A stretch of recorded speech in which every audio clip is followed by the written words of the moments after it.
spooky pricing. Who you're gonna call to increase your pricing on this episode of the scariest pricing structure on BTS Raw Chats. This is BTS Raw Chats. BTS Raw Chats. Where real media creators chat after hours. We don't give away raw files. We give you the raw, behind-the-scenes chatter of the photo and video production world. The Raw Chat starts now. Welcome, everyone, to the Haunted Mansion.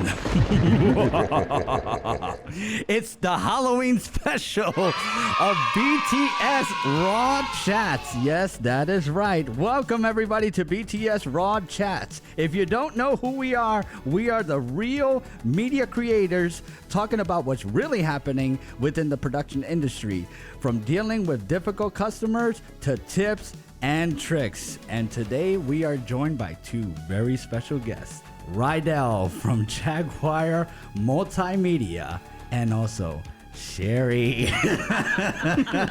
And me. And me. There it is. And today is a very special event. It's our Halloween special, our very first holiday special. And we are going to be talking about spooky pricing. It's spooktacular. So we're going to take this on another level here. We are actually going to be talking about pricing structure, and not only just talking about pricing structure, but valuing your services from a videographer's perspective, a photographer's perspective, and also a multimedia producer's perspective. Ding. Yeah, exactly. So here's the question. Why are we so scared to value our services? Sherry, you go first. I don't think that we're scared. I don't know if that's the right word to use. But sometimes I feel like when I put my pricing out there, that people are kind of like, I feel like they're not going to want to pay it. Whether it's, inexpensive or too expensive, there's always that kind of like, for a second, they look at you like, oh. It's the sticker shock. Yeah. And they're like, well, it's priced a certain way. Like, I didn't just pull that random number out of nowhere. Like, there's things that go into it, and that's why the price is what it is. Exactly. Now, in a multimedia producer's perspective, what's so scary about your pricing? The fact that there's so much that goes into it, not even into, hey, let's make a video. Like we talked about before, it's social media.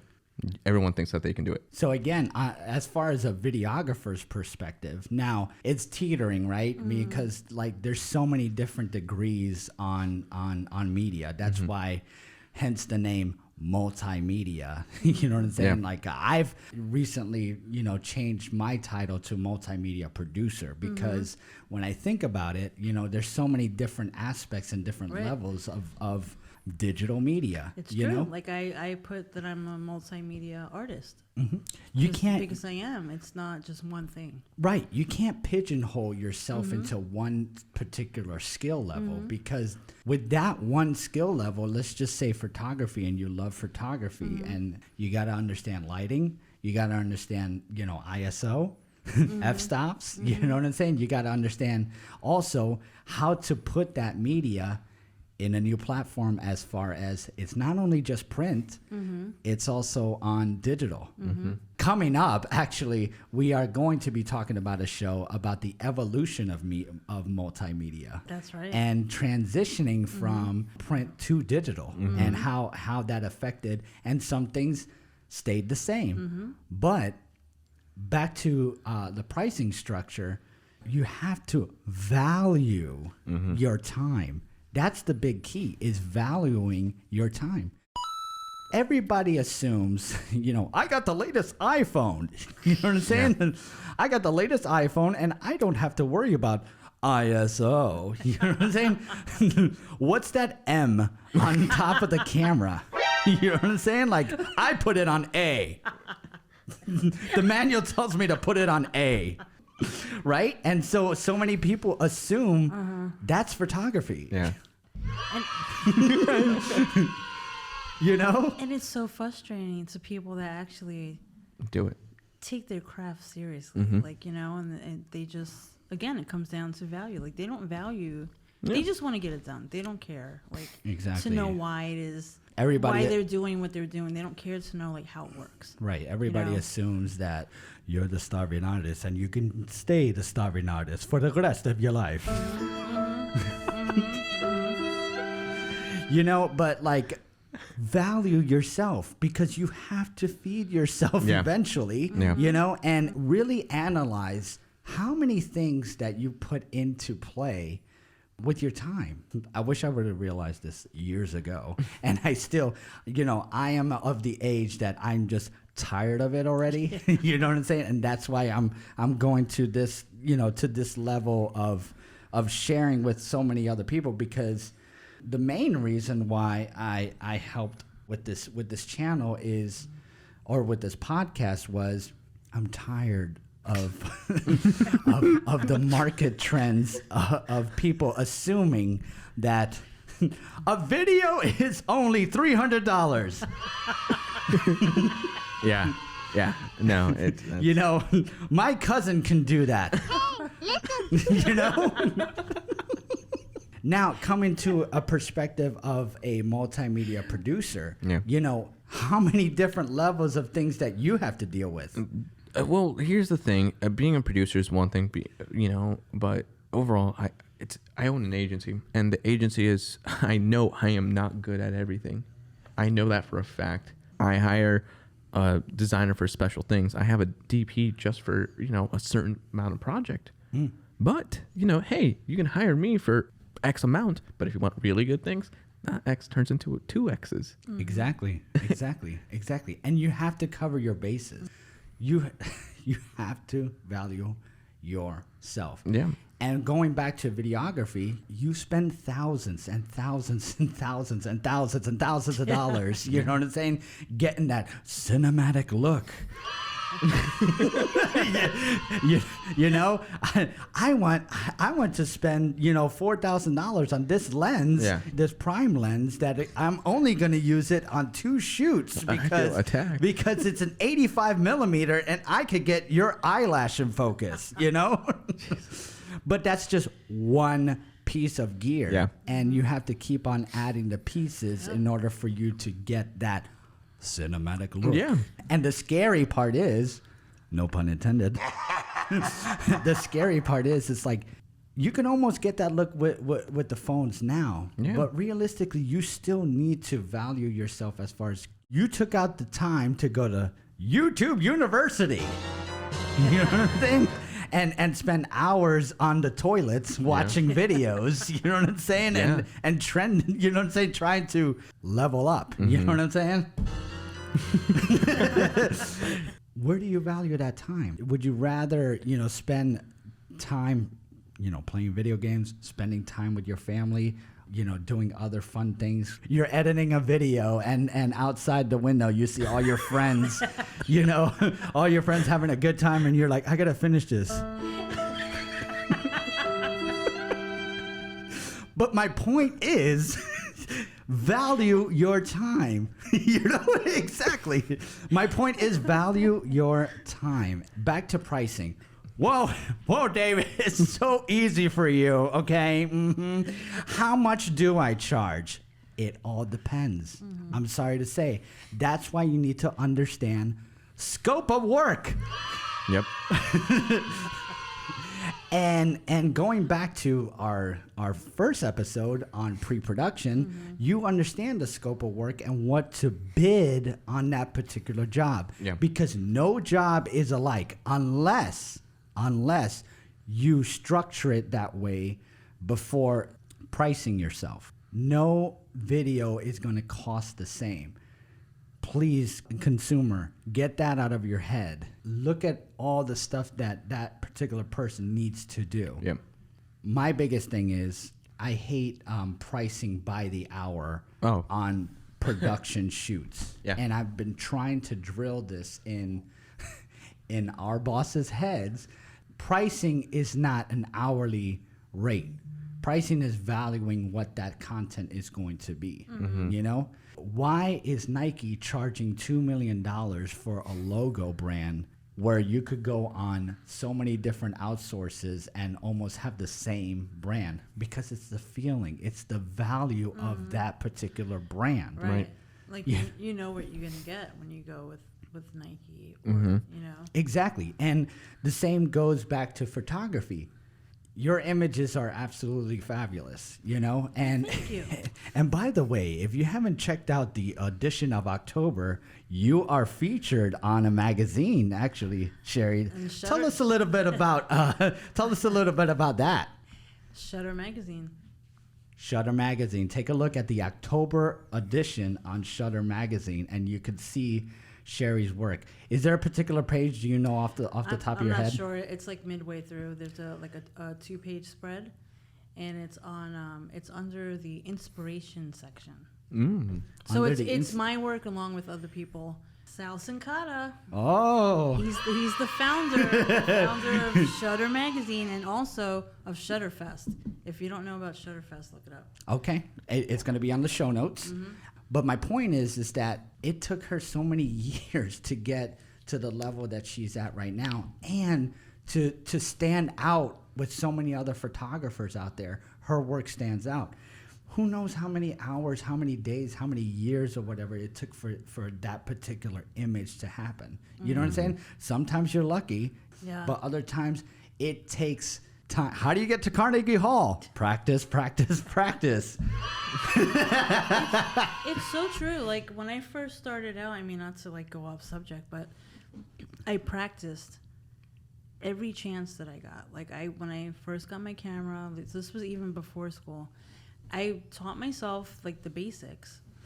But I would go to the zoo, I would shoot all of the animals, I would set up like scenes in my house and practice like products. I mean, I practiced night and day, you know, learning different apertures and why this and that and different lighting. And then then I went to school because then I really wanted to learn more. So I learned like the technical side of it, and then I also learned. This is good. I learned the technical side of it. I went to the New York Institute of Photography, so that was very technical. And then I went to Take a minute. Academy of Art University in San Francisco, and that's all like the creative side of it, where they teach you like fine art and photography. So like I already taught myself the foundations of it, but then you learn the technical aspect, but then also the creative side of it. So like I took all of that and I used to just practice on everything. I used to like find people on the street like, hey, you want to model for me? And like I was going to all kinds of like events and shows and this and that and all kinds of stuff. So it's been a very, very long road. Wow. I've seen a lot of people coming out of certain film schools that have spent $200,000 in a 2-year school, where I had spent almost the same amount of money buying my own gear and teaching myself. Yeah. And it goes back to our beautiful show about networking, you know, and the importance of networking. Yeah. Because you actually see the value and all that stuff and the tips and tricks that you would eventually learn in film school. Not to bash film school. Education is education. You know what I'm saying? How you get it and how you observe it, it's very important to absorb yourself in that mindset. I never stop learning. Right. I am always learning about the latest things that are happening in the industry and also in video. And I'm still learning to this day. Right, and like I learn by doing. I can't like I can read a book, but like I need to actually do it. Exactly, exactly. So you know that's why I would take trips to the zoo and I would practice on the animals. Exactly. You know, and I even went and I photographed homeless people. Wow. I camped out for like a weekend and I photographed. Wait, a whole what? bunch of Really? Homeless people in downtown Sarasota. It went into a magazine too. What? This was Wow. years ago. Yeah, Wow. yeah. You see? Behind the scenes, more you know. behind the scenes. I want to know more about that. I'll show you the pictures. I think they're still on my Yeah. Facebook. But right now, tell us a little bit about the importance of valuing your work. So the way I explain it to my clients is there are 20 different hats I have to wear, and I have to pay all of those hats. So each hat, and again, being transparent here, with this agency, it's like a monthly subscription. Majority of people, hey, you have me for one gig, and I'm going to charge you, I don't know, I'm going to exaggerate some numbers here, but I'm going to charge you $2,000 for this one project, okay? But now if I create a contract that says you have to pay me for 6 months for $1,500, who's the real winner here? Mm-hmm. After that 6 months, and now I've developed your business to a certain extent and a certain level, oh shit, you're actually pretty good at what you do. Okay, cool. Let's go ahead and continue this. So that eventually that kind of builds up and becomes like a big snowball, and I'm able to deviate myself and value from that. Hey, listen, remember when I told you I charge you $1,500? I actually have to go up to $2,000 now for the next contract. See, and here's another good point. Mm-hmm. How do you take the next level to level up your pricing? It is extremely difficult to upsell your pricing with a reoccurring customer. Mm-hmm.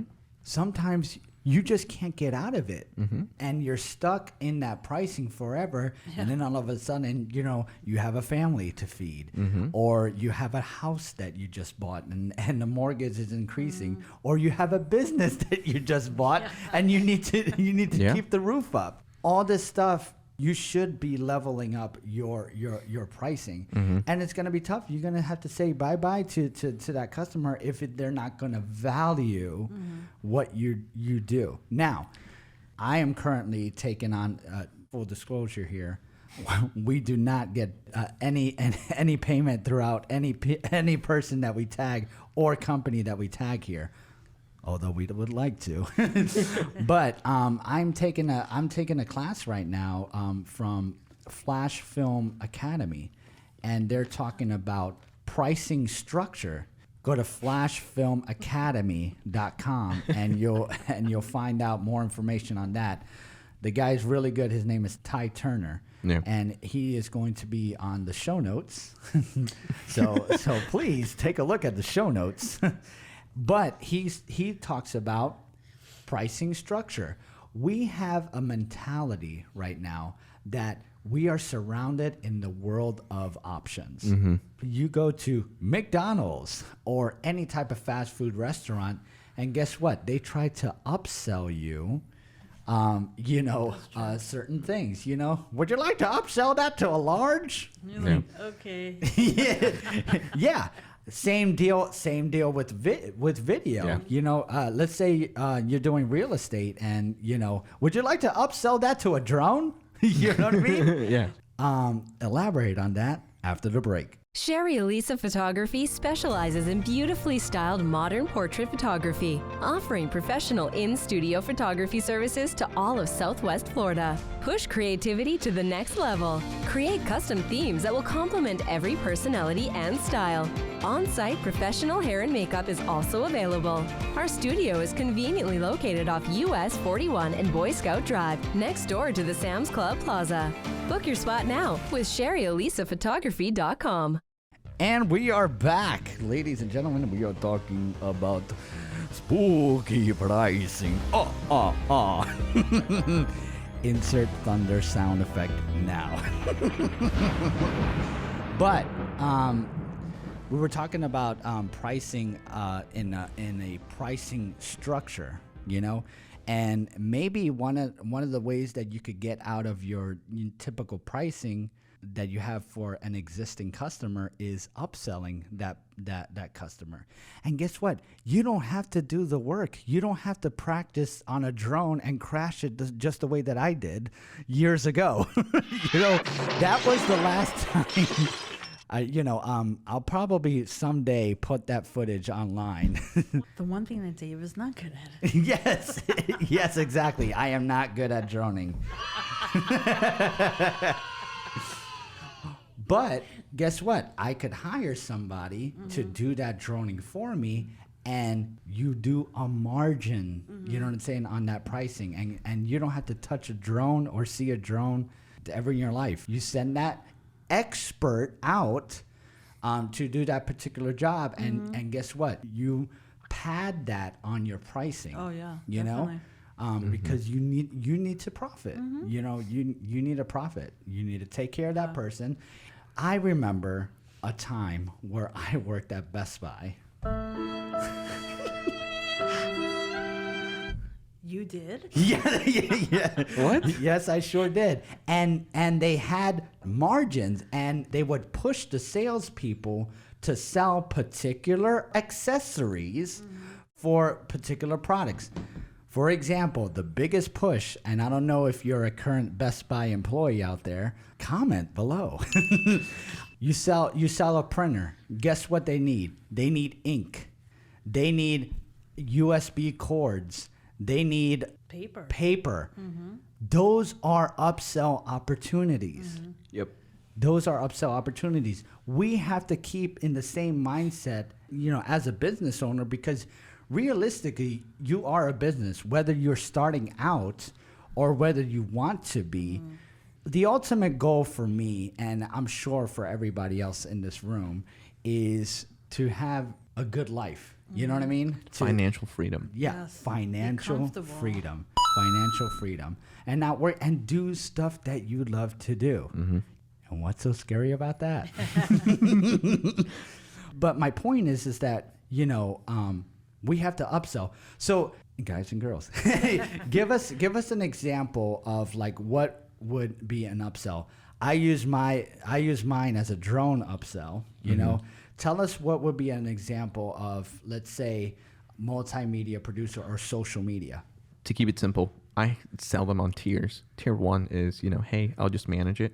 Tier 2, I might come out for a time or two for a video or a photo shoot. Tier 3 is you're paying for everything. You call me, we schedule something, you get 3-4 times a month, and that's upselling. And then from there, as far as marketing goes, I have a food truck or 2 food truck clients that I work with. Oh, you know what you guys need? Menus. You know what else you guys need? That's a good one. Stickers. Yeah. You need a wrap for your Oh, truck. you see? Valuing yourself, valuing the upsell opportunity. You know, that's super important. Sherry, tell me about the photography side of upsells. Other than the prints, I would also try to upsell them boxes to keep the prints in because they have like mounted prints. So then you need somewhere to keep those. And Sherry, do you actually print your materials in at your place? I do. I have a large format printer.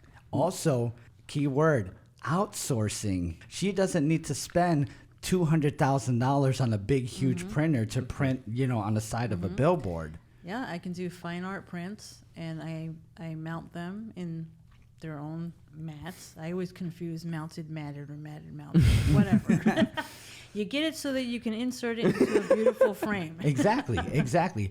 But the point is you have certain margins that you feel comfortable that will help grow your business. Because at the end of the day, you want to spend money on that new equipment and keeping up with the Joneses. You know what I'm saying? Or you might have to replace something. I mean, stuff breaks too, you know. So, but other things I try to upsell is I have custom USB drives, which also is a place to keep your photos safe. Yeah. Yeah. Also, a good point Let's call is them T. yeah. Also, a good point is Ty Turner has this saying that if you don't have 2, you don't have 1. Oh. Yeah. If you don't have 2 cameras, you don't have 1 camera because I could vouch for this. I've had cameras go down, you know what I'm saying, in the middle of the shoot, and guess what? You're sitting there with a broken camera. Exactly. I learned that when I was doing weddings. I had to buy a backup camera, which, you know, early on it didn't even occur to me. And I'm like, wait a second. What if something was to happen to my camera right now? Exactly. In the middle of the wedding, what would I do? Exactly. And that's my point. You see all the memes out there of a photographer taking all these stills, and all of a sudden he trips and falls into a waterfall. You know what I mean? Exactly. And then the marriage is ruined. You know what I mean? Or to have, the importance of having dual card slots. Exactly. Uh-huh. Exactly. I had one. I was shooting a wedding, and it was later it was almost over, and I was starting to get all my stuff together, and I looked, and one of the cards was corrupt. The camera, all of a sudden, I had like this error message and like straight panic. Like I was like, pretty much. Yeah. So what do? Of course, I go to the bathroom and I cry for a minute. Exactly. But what do you do in those situations? Well, I went and I grabbed my laptop and I excused myself. And I was in a panic trying to get all the footage, and luckily everything was there. So I still really don't know what happened, but because of that, you learn. Yeah. So then I went and got backups for the backups and made sure. Yeah. And again, it's difficult for a starving artist out there to afford 2 cameras. Yeah. That's why it's so important to price yourself accordingly and value yourself. That's true. Because you never know. Nothing is a guarantee. I always, whenever there's a video show, I always tell the client, you are buying to own this footage, whether it be physical or digital. I am charging you for a thumb drive, an SD card, or something, and it's going to be yours. And if they don't want it, great, you're still going to get billed for it. Right. So talking. You're still buying it. Let's segue into the pricing and get to the meat of the show. Pricing will all vary on your location. Yeah. New York pricing is totally different from Southwest Florida, where alligators get shoved into trash cans. Yeah. But my point is like where you live, affects the pricing that you're going to charge the client. Yep. Right? Agree. Tremendously. Agree. What is an average price out there for a videographer or a cinematographer? Well, I'm sorry to say, but it can't give you a real answer, but I could give you a range. Okay? So now, let's be smart here. We are talking only about production, right? So from my experience, what is going to be the cost for you to get up out of bed and actually go and work your butt off, sweat, your blood, sweat, and tears, risking your camera and all that other stuff? What does that cost to you? I can't give you that answer. You could only answer that. But the ranges are from $400 all the way to $1,500 to $2,000 for a full day. And then do the math, divide that by 2, and that is your pricing for a half day of videoing. Now, if you are an expert, right, and say you don't have any gear and you're using other people's gear, you just shave a little bit here and shave a little bit there. But usually you're looking at about $4,000 to $2,000 on the price range for a full day rate. Now, post-production is very tricky. I usually charge an hourly rate for my editing, and that includes motion graphics. That includes now. It has bit me in the butt before, because you can't accurately know how long a video is going to be without a script. Yeah. That's why it's so important to have pre-production in the 3 tiers of production itself. You have pre-production, production, and post-production. So there should be separate charges for those 3 tiers. And the biggest tip that I need to leave you with is taking in half upfront and half on completion. Now, if you don't feel comfortable about that, it is okay to break it down into 3s. But cover your butt, because you don't know how long something is going to take realistically. Under promise and over deliver. Yeah. What does that mean? Say I know that I could get that video done in 2 weeks. Tell the client it's going to take 3 weeks. And then guess what? By that second week, you give them the video and they're like, and they're happy as a clam. That's how it works. Yeah. I mean, you have to give yourself that cushion. You have to give yourself that cushion. Tell me about your pricing structure. Roughly, what would you say a pricing range would be? So you got to keep in mind, I'm in a college town.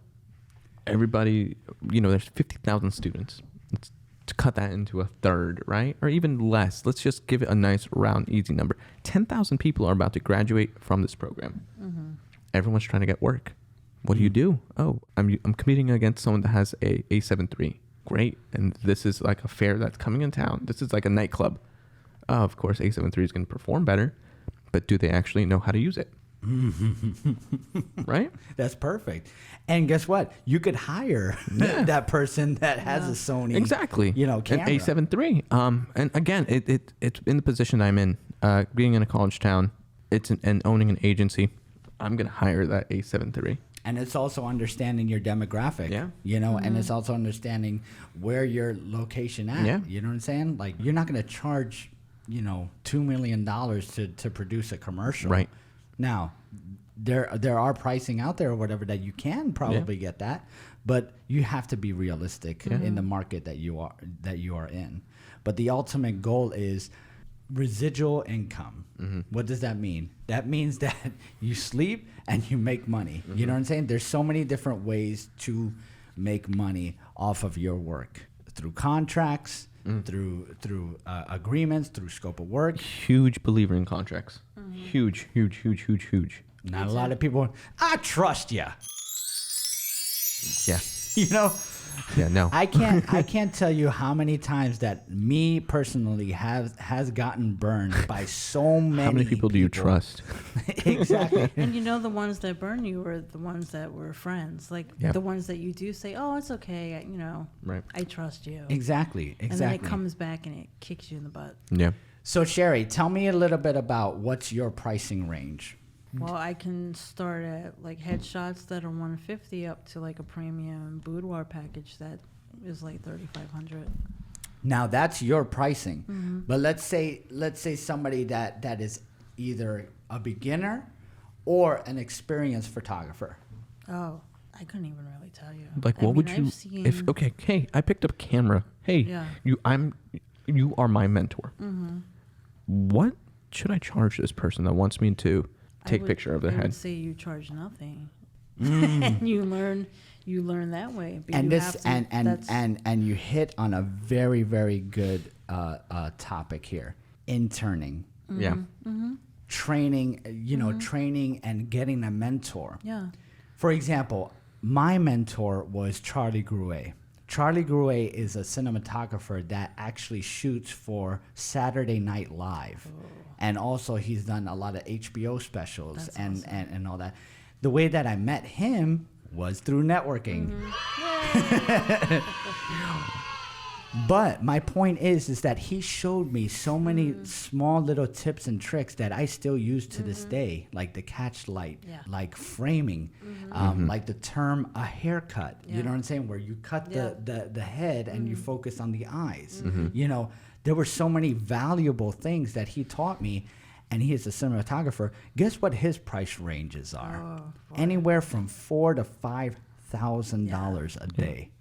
Easy. Okay. Why? That's sticker shock. Why does he why is that so much? Because he's carrying around a $200,000 camera, and if he drops that camera or it's slightly out of focus and all that stuff, guess what? He doesn't have any work anymore. But my point is valuing, your services, and you have to increase.